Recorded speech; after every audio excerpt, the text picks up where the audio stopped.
I'm going to test my insulin resistance problem if I find one of these to be soft. Ooh, that one's pretty soft.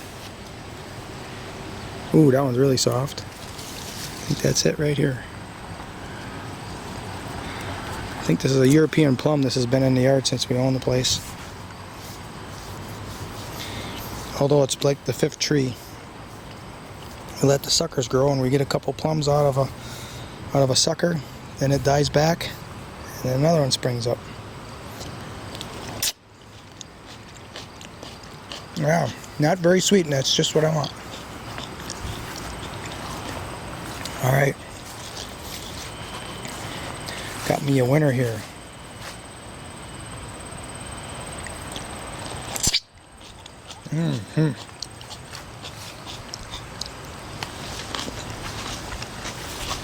Better not push my luck though. One a day for a week.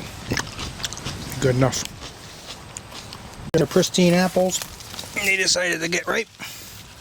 Middle of August. That one just fell off too. There. I got a Liberty tree over there I should look at. I'm going to be making vinegar out of those.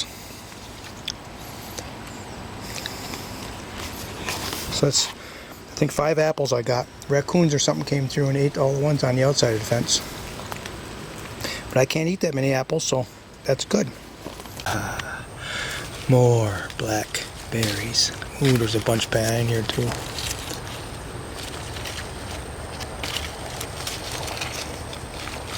Ooh, they're all soft. Look at this, one little handful.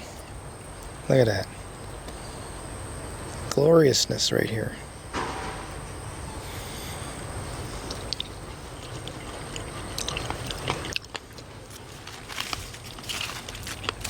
I love these because they're not totally sweet. They're this rich wine-like flavor.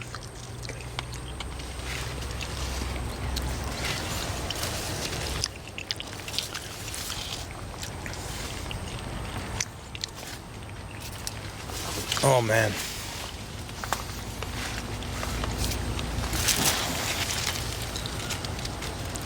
Oh, not quite. Oh yeah, that's really right. When you see the bugs flying on them, then you know they're gonna be as sweet as they can be. This one I picked too early. See that? Gotta eat it anyway.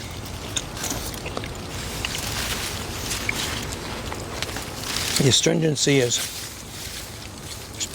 probably some nutrient in that. I'm sure our ancestors ate a lot of unripe berries. See, this one's ripe, you can see there's bugs flying on it. Kind of smashed on the top there. It's really soft right there.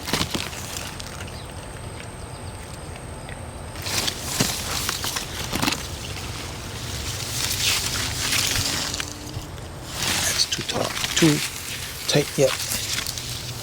There, that's the blackberries for today. Let's go see what else I can find. Look at that tomato plant, hey. Look at all those tomatoes right there in that spot. Those are all medium-sized tomatoes. 1, 2, 3, 4, 5, 6, 7 of them. 3 more above that. More above that coming in. Now I'm trellising it so that it goes along the bottom of this chicken wire roof. Around here, right here. Oh, there's another one. Get this one on. There's one here and there's one here. The kiwis are starting to ripen. These are Red Beauty. Oh yeah. Oh. Yeah. These might be a little too sweet for me. We'll find out. I'm gonna eat them and see.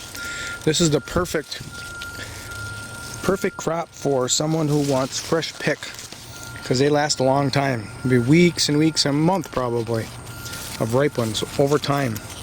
So you got to come here and look either on the ground, they'll have fallen on the ground, or you just come here and if you feel like eating a couple of them, you just feel them. Like that one right there. That one right there is soft.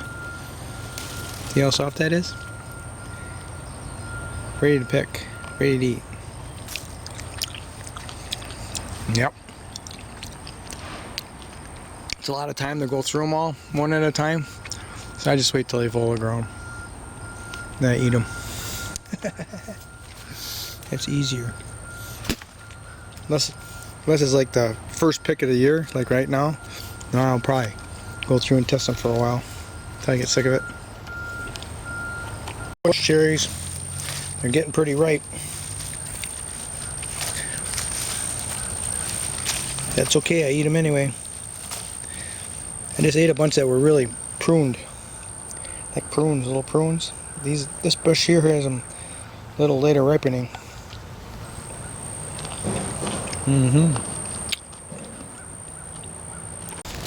So more ground cherries. I don't know if you can call this picking them because they fall off the branches when they're ripe. So you're just picking them up off the ground. I'm just gonna go ahead and eat them as I walk around here. There's a whole bunch in here. So I'll come back here and get a couple when I walk back through.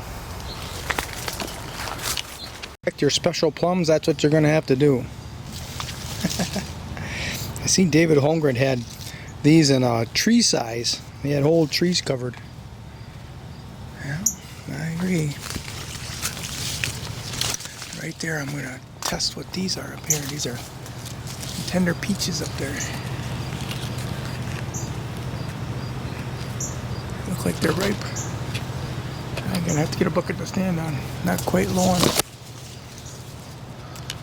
Still hard, but I'm gonna pick a couple and put them on the counter, see if they ripen. As soon as they ripen, the squirrels are probably gonna start eating them. Well, there's a problem with the water tank. Its weight is finally collapsing the platform that I built. It's probably like 7 or 8 years old now. And I was thinking about doing a new platform this spring already, or last fall, but I didn't do it. So I went ahead and relieved some of the weight by watering most of the bushes in the main crop gardens. And then I did a barrel. I emptied this water into a barrel that had residue from ferment.